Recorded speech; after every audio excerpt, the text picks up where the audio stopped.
Section 1. Section 1. You will hear two people discussing an extramural course. Fill in the information you hear on the application form below. First, you have some time to look at questions 1 to 7.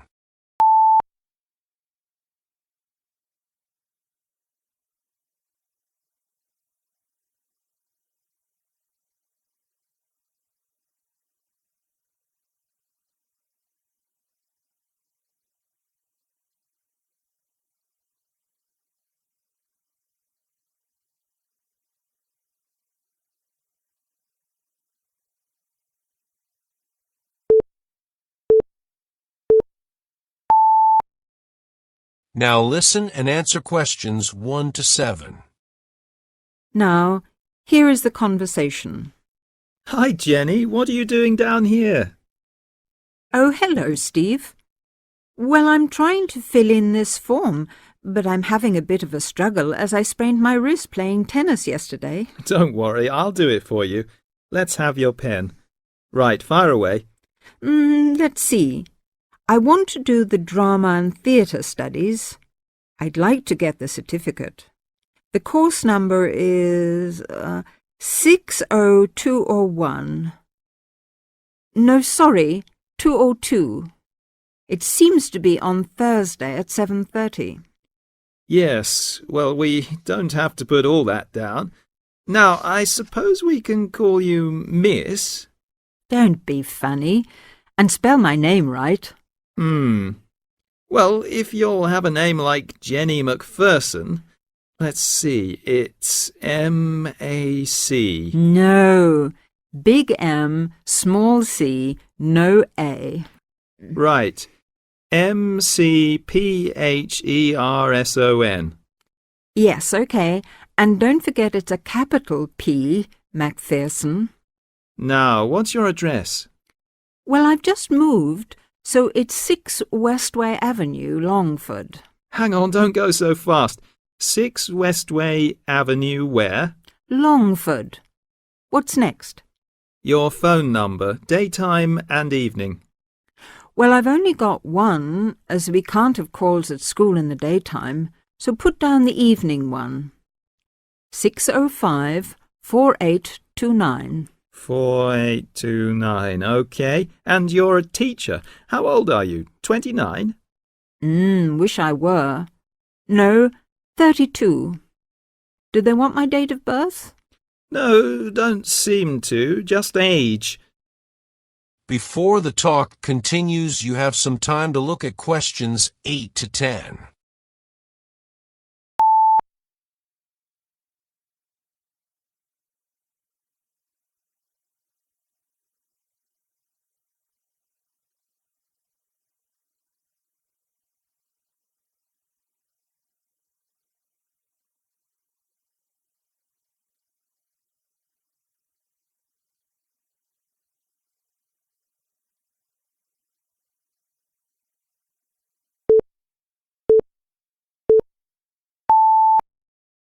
Now listen and answer questions 8 to 10.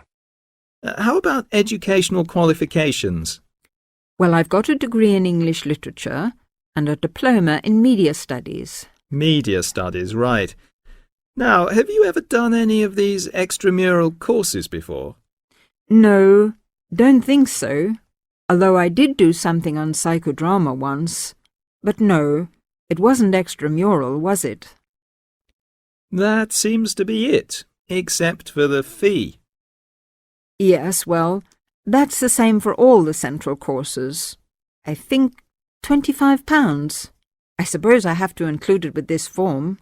Looks like it. Do you want me to write the cheque out for you? But you'll have to sign it. That is the end of Section 1. You now have half a minute to check your answers.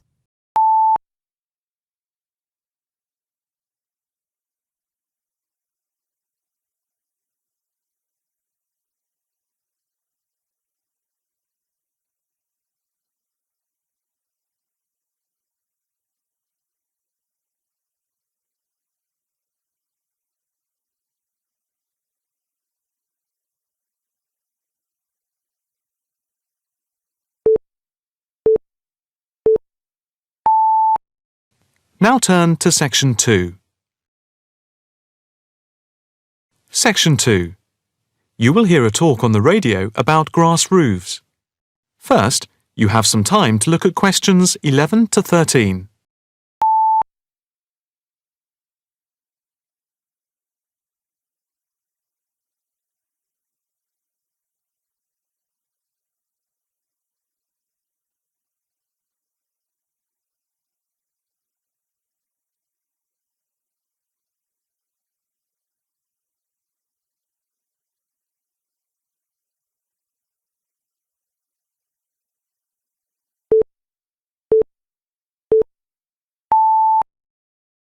Now listen carefully and answer questions 11 to 13.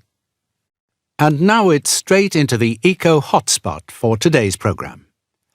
We are in fact going to look at an intriguing trend in recent years in the world of eco-friendly developments. There has been a constant stream of new green products coming onto the market for the environmentally conscious. A new departure, which I feel needs greater attention drawn to it, is the increasing interest in grass roofs. Environmentalists sing the praises of grass roofs as interest in sustainable ecological building has led to the greening of the rooftops of residential and commercial buildings around the world. And what does this type of roof consist of? Instead of tiles, which allow water to run off and create flash flooding, the roof has a waterproof underlay, which is laid over the roof deck. This waterproof layer is then covered with layers for insulation and drainage. Then, on top of the insulation and drainage layer, is added a final layer of soil or crushed stones for the plants and/or grass to grow on. The roof can be planted with wildflowers to add colour and life to your rooftop. Before you hear the rest of the talk, you have some time to look at questions 14 to 20.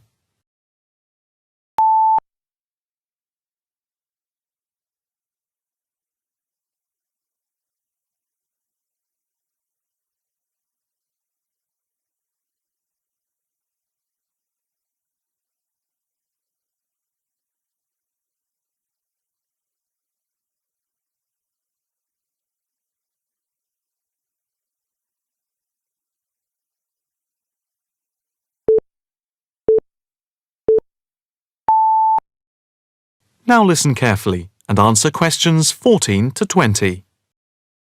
As for the benefits of grass roofs, in spring and in summer they are very pretty as flowers spring into bloom.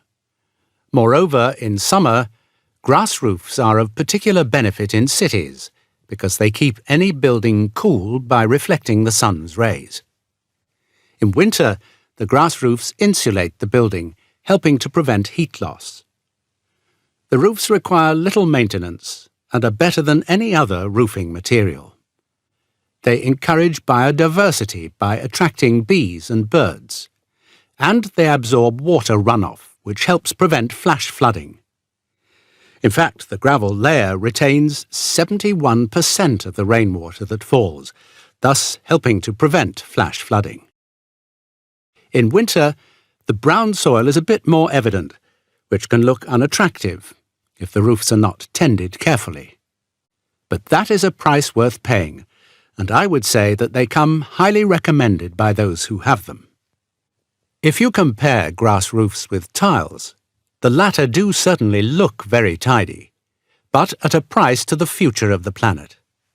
The main drawbacks of tiles, though, are the water runoff and the absorption of heat from the sun's rays in summer.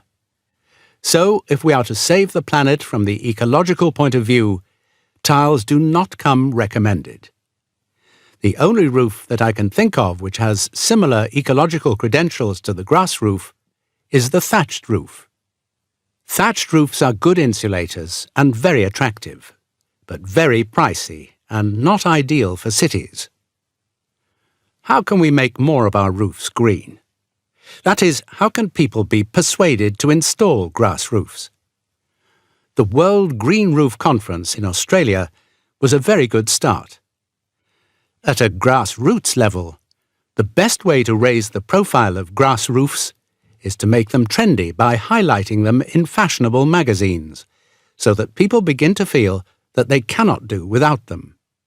But the idea I like best is holding competitions for the best designed grass roofs. Next week, Eco Hotspot is going to look at...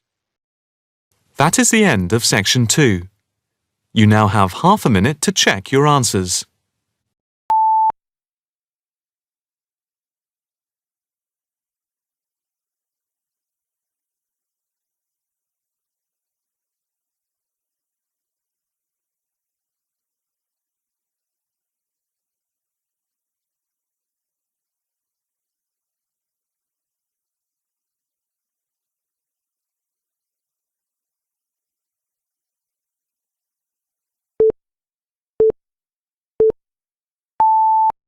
Section 3. You will hear a student, Alex, asking his tutor for advice about essay writing. You now have 30 seconds to read questions 21 to 27.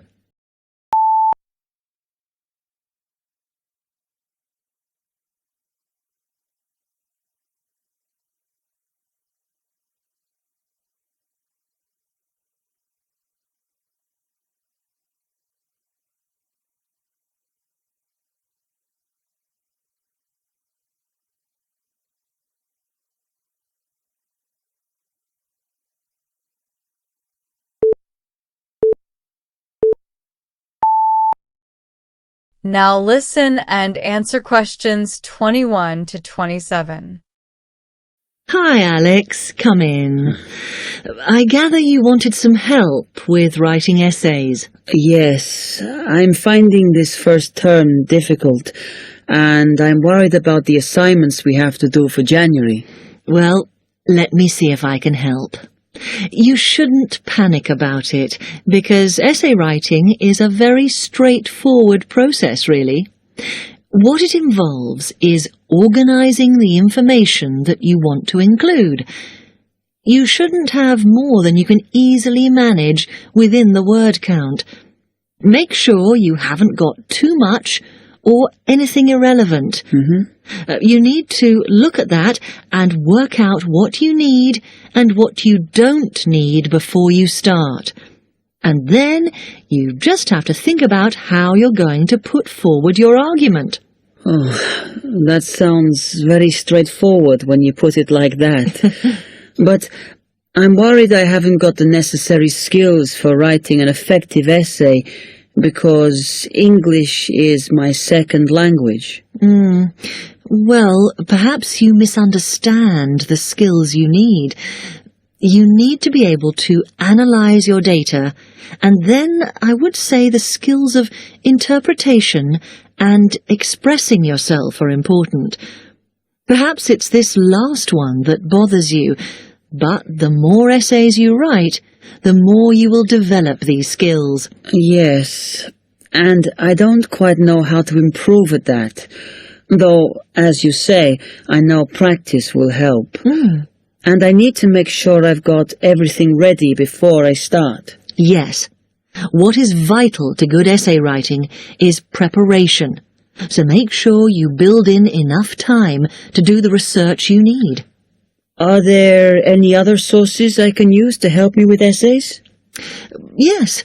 You should go to the library and look through the reference section, because there are books that focus on the style we use in academic writing, and those will help you a lot. The other thing that you should think about is what happens when you've actually written your essay. Too many students just complete their work and hand it in, whereas what you should be doing is making sure that you edit it as thoroughly as possible. Oh, yes, that's a good idea. Then I'd pick up any mistakes and also see if it reads logically. Exactly. The other thing is, again, what a lot of students do is get their essays back, look at the marks, then just file it away. They don't realise that if they checked it through and looked at what the tutor had written, then they can learn from their old essays. Yeah, I can see that's a good idea. So, is that okay? You can always come back to me.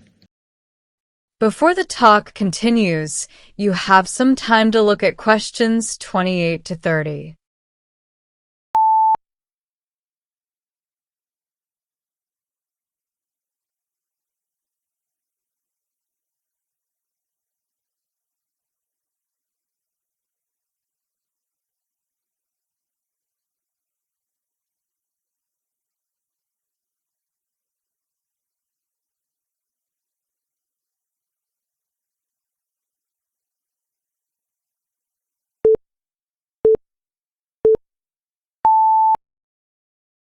Now listen and answer questions 28 to 30. Actually, there were a couple of other things I wanted to ask you about essay writing. I had a few thoughts of my own about what I should do, such as really taking good notes when I'm reading, because that helps, doesn't it? I think it improves your knowledge rather than your actual writing. But one tip I can give you is to try and not read too much. Otherwise, you end up including irrelevant material in your essay. Remember to stay on task. Yes. Sometimes I have problems interpreting the questions correctly, or the whole question seems overwhelming to me. What I try to do is highlight the key parts and divide it into smaller chunks so I can manage it. Well, you might find it useful to break it down even further by making sure you understand all the words perfectly before you start. Things like assess or comment and such like. Yes, I see. Sometimes, after an objective analysis, the question actually asks you for a subjective opinion. But you must remember to support your arguments if that's the case. One final comment I can make is about using your own words. You must try to do this as far as possible. You're expected to summarise what you've read, not just string together a list of quotations. In fact, you shouldn't have too many. Just use them where it's really important. Okay, thanks. Do you read other students' essays when you've finished? No. Why? Is that a good idea? Well, you can confuse each other, so I'd advise against it. But it's up to you. Okay. Thanks very much for your time. That is the end of section 3. You now have half a minute to check your answers.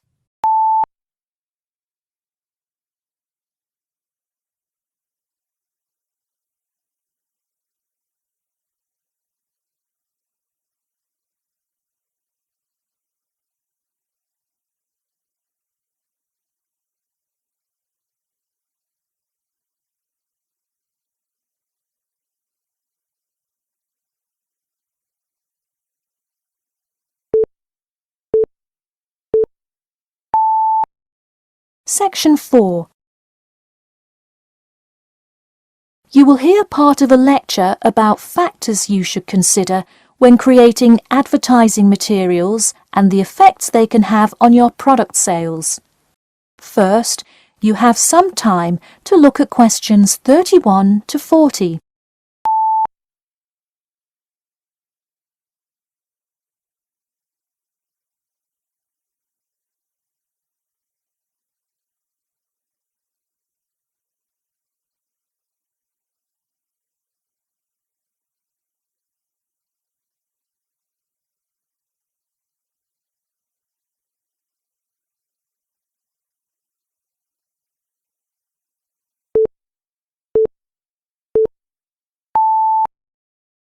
Now listen carefully and answer questions 31 to 40. Hello class, and welcome back to Marketing Strategies. This week I will expand upon last week's lecture by talking about factors you should consider when creating advertising materials and the effects they can have on your product sales. Lesson 1. limit your advertising to the geographic area of your target market. Though you may have a product that people want in a large area, the distance that customers are willing to travel is a significant factor in their choice of where to purchase that product. Take this example. If you're really hungry and decide you want a burrito, would you choose the restaurant that is a block from your apartment, or the one that is just as good, or even slightly better, across town? Of course, you'd pick the closer restaurant. Next, there's the method of communication to your target market. How do you decide among radio ads, TV commercials, flyers, or even word of mouth? While we often think of the visual presentation of ads, there's much more to advertising than the look. Studies show that consumers are much more likely to remember advertising slogans if there's also a sound plate. Did you know that your sense of smell is closely linked with memory? Think about Mandy's candy store up the road. Every time you walk past it, you can just smell the chocolate, right? I bet you can almost smell it now. Just mentioning the name brings about the smell memory and, in turn, a chocolate craving. What better way to sell chocolate bars? Obviously, sometimes appealing to the senses isn't the most practical way to advertise. For example, it's a good idea to come up with a marketing strategy that adapts to the product, especially digital products. The flexibility of this kind of products is extremely important, so it's very common for advertisers to form one single layout for all of their ads, the visual, the medium, even the majority of the content, and simply update the ad each time they come out with a new version. Remember, advertising is all about stirring up the right feeling in your potential customers, whether by stimulating the senses, appealing to the intellect, and so on. Once the customer experiences the ad, the important thing is his or her reaction. Someone could love the ad you made, but unless he or she considers buying the product, you've failed to get the reaction you were looking for. So once you have successfully reached your target customer, and you have his or her business, often you'll want to expand to a larger market. More often than not, the same marketing strategies you used in your small campaign may not work for a larger audience. The larger you scale your product, the more factors you must consider. For instance, Apple operates worldwide, so they must tailor their advertising for each market they enter. Often you'll see Apple ads on international flights that appear not only in English, which is the lingua franca of most regions, but also in the native languages of the majority of passengers. I travelled to Russia last week, and it was really interesting to see the same Nike ad that I've seen 100 times, except this time it was in Russian. Okay, going back to the medium of the advertisement, even after choosing to create print ads instead of radio announcements, television commercials, etc., there is more to consider. If you print your ad in a newspaper, it will be read by a far different audience than if you print your ad in a popular magazine. Would you put an ad for the new Justin Bieber album in a newspaper? Probably not, because that product is most suitable for youths. Let's face it, do you know anyone under the age of 25 that buys a newspaper? No. Now let's try a few strategy exercises. Imagine you're a company that is aiming to improve the environment by making products that reduce human waste. How would you advertise your product? Clearly it would send the wrong message if you put up flyers or other materials that cause lots of waste paper. Consider instead putting commercials on the Health Channel or buying ad space on websites like UNESCO. Or here's another example. What is one great place to advertise suntan lotion? How about a swimming pool? It has the exact group of people that need the product. All right, one last thing. Let's say you're filming a commercial for a water filter pitcher. What would be good scenery to use for the background? Think about somewhere calm and relaxing with clean, fresh water. Can't you see how much more effective a commercial with the beautiful scenery and flowing rivers of a national park would be than, say, water dripping from a tap? So to wrap things up today, think about the geography of your target market, the type of marketing material you should use, and the most effective way to appeal to the customer in order to make a successful ad campaign. That is all I have for you today. Make sure to read through Chapter 8 for Monday if you have not done so already. OK, now I'd be happy to answer any questions you may have. That is the end of section 4. You now have half a minute to check your answers.